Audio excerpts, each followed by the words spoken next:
I'm begging you, and I mean begging you, not to use double returns after every paragraph. This is something I see people do all the time, and I have to say it drives me absolutely up a wall. When you use extra line breaks like this, you end up with these giant gulfs of space between each and every bit of your text. That looks incredibly awkward in your layouts, giving this stuttery, non-cohesive look. And not only that, but it also makes it more difficult to read. It causes hard breaks after every paragraph, causing the reader to stop and reposition their eye.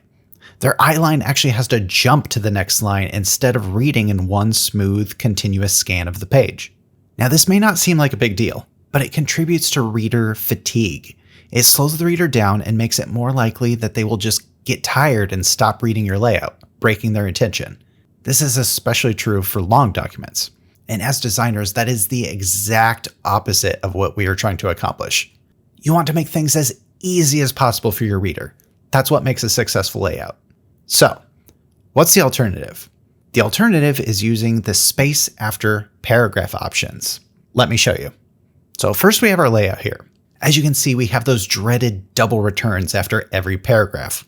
You can see it's so spread out, it's awkward to read with these gigantic line breaks between all of our chunks of text. It makes them all look like they're in their own text boxes instead of one continuous flow of text. It just does not look good.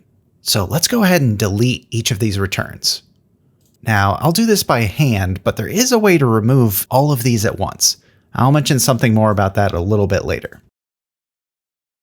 All right, now you can see that this isn't great either because now everything runs together and it looks like one gigantic brick of text. But we can make this better. So first we either need our text box selected or to highlight the text that we want to change. In my case, I'll just hit Escape to select the outside of our text box. This way I don't have to highlight all of our text. And since I'm applying the same change to the entire text box, it just works out easier this way. But if you need to select your text, possibly because you have headlines or subheads in your text box along with your body copy, you can just select your chunk of text as you normally would.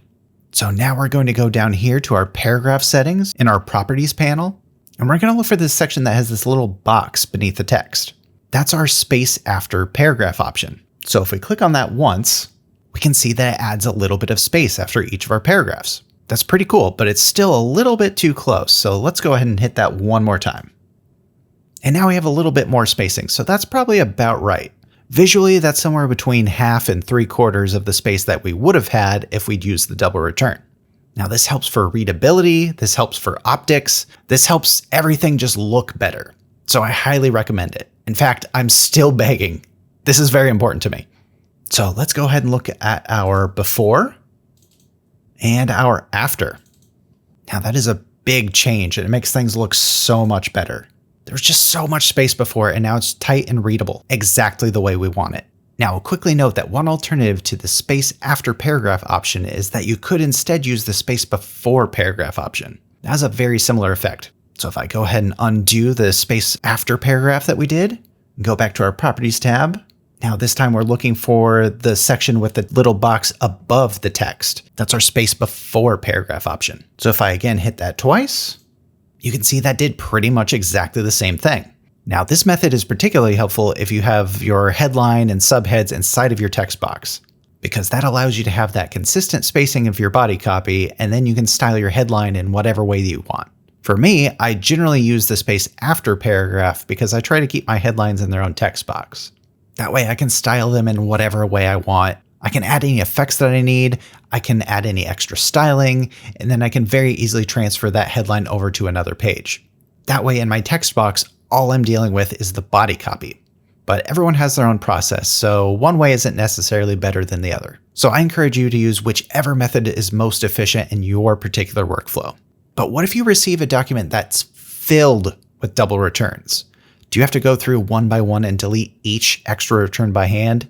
Fortunately, you don't. I have a video right here to walk you through it.